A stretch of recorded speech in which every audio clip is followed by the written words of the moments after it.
Kita ke sorotan lain, Saudara. Satuan Tugas Penegakan Hukum Operasi Nemangkawi menangkap seorang oknum pendeta di Kabupaten Nabire, Papua pada Senin kemarin. Paniel Kogoya ditangkap karena menjadi penyandang dana pembelian senjata api untuk kelompok kriminal bersenjata KKB. Kasatgas Humas Operasi Nemangkawi Kombes M. Iqbal Al-Kudusi mengatakan Paniel Kogoya sebelumnya sudah masuk dalam daftar pencarian orang atau DPO kepolisian terkait pembelian senjata api untuk kelompok kriminal bersenjata. Pada tahun 2019 lalu, Paniel membeli senjata api jenis MP4 dan jenis M16 masing-masing seharga 300 juta rupiah. Kemudian pada awal tahun 2020 kembali membeli senjata api seharga 550 juta rupiah. Senjata kemudian diberikan kepada KKB pimpinan Egyanus Kogoya. Jadi sejak tahun 2018, saudara Paniel Kogoya ini dan Ges Wijangge ini sudah saling mengenal. Selain itu mereka juga sudah melakukan pembelian senjata sebanyak 4 pucuk, yaitu 2 pucuk M16 dan 2 pucuk SS1. Dengan total keseluruhan biaya yang sudah dia keluarkan sebesar 1 miliar. Dan dana tersebut bersumber dari saudara Ges Wijangge. Polda Papua menyebut Paniel Kogoya sudah 5 kali membeli senjata untuk diserahkan kepada kelompok kriminal bersenjata. Pembelian pertama diduga dari seorang oknum polisi anggota BRIMOB pada Oktober 2020. Paniel Kogoya ditahan di Mapolres Nabire.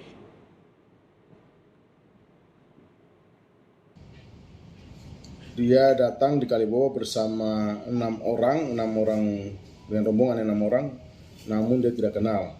Terus dia akan menyerahkan senjata itu kepada GSG di kota. Untuk transaksi ketiga itu dana dari GSG tadi yang merupakan sempalan ya, merupakan kelompok dari KNPB. Senjata tersebut itu sudah dibawa ke Intan Jaya. Sementara di Bandara Nabire, seorang oknum anggota polisi berinisial Bribka HSW ditangkap karena kedapatan membawa puluhan amunisi tanpa dilengkapi dokumen menuju Intan Jaya, Papua. Bribka HSW yang berdinas di Polres Biak ini untuk sementara ditahan di Mapolres Nabire beserta barang bukti puluhan amunisi. Kapolda Papua menegaskan jika terbukti Bribka HSW berupaya menjual amunisi kepada kelompok kriminal bersenjata, maka akan diberikan sanksi tegas dan dipecat dengan tidak hormat. Karena saya tidak akan pernah membiarkan anggota Polri main-main dengan senjata api dengan amunisi. Bahkan kemarin di Timika saya sampaikan kalau itu terdapat memang dia sedang menjual itu, tembak kakinya itu kasih rusak kakinya. Ini kan berulang kali mereka nggak mikir risiko dari dia menjual senjata api maupun amunisi kepada yang bukan TNI Polri. Apalagi dengan organisasi yang sedang berjuang di Papua ini. Risikonya kan dia mengorbankan nyawa temannya sendiri, termasuk masyarakat.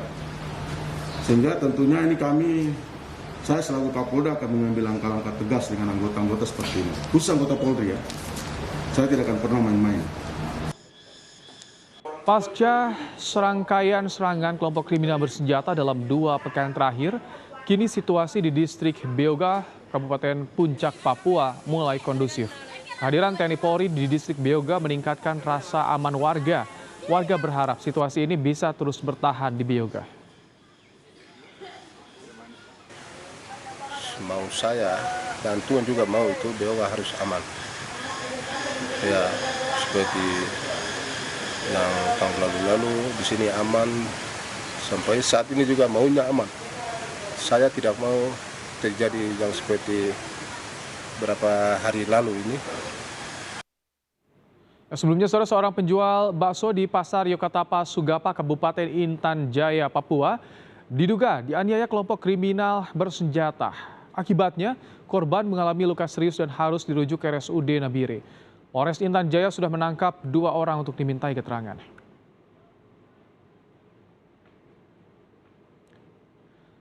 Lebih lengkap soal penangkapan penyandang dana KKB, kita tersambung dengan jurnalis Kompas TV Irsul Panca Aditra. Selamat petang Irsul, informasi apa yang Anda peroleh soal penangkapan penyandang dana KKB?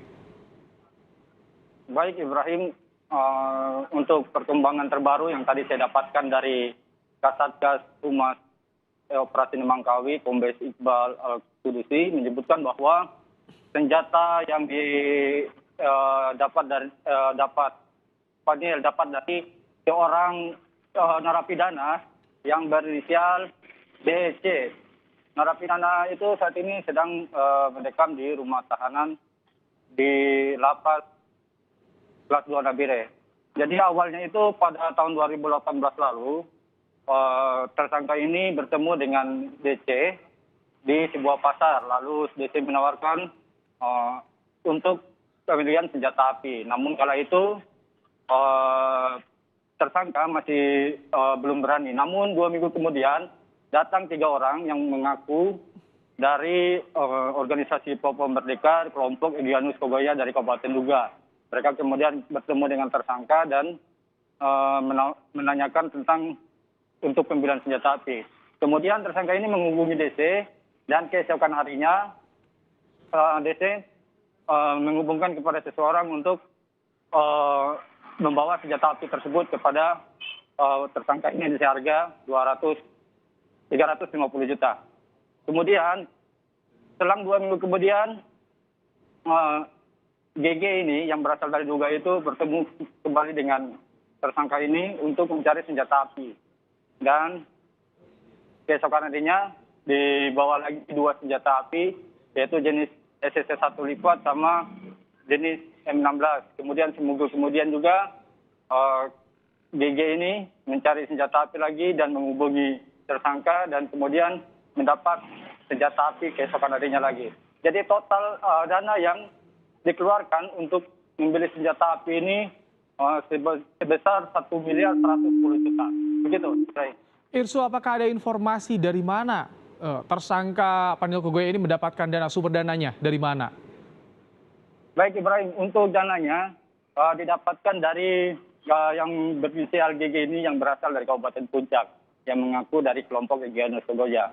Jadi dana itu menurut keterangan dari Kombes Iqbal tadi bahwa dana itu mereka dapatkan baik dari rampasan yang dilakukan kelompok Egyanus di Duga. Selain itu juga kita ketahui bahwa berdasarkan keterangan dari Kombes Iqbal juga bahwa tersangka Panil ini memang sebelumnya pernah menjadi kontraktor pengadaan solar cell sebanyak 1.000 unit di Kabupaten Intan Jaya.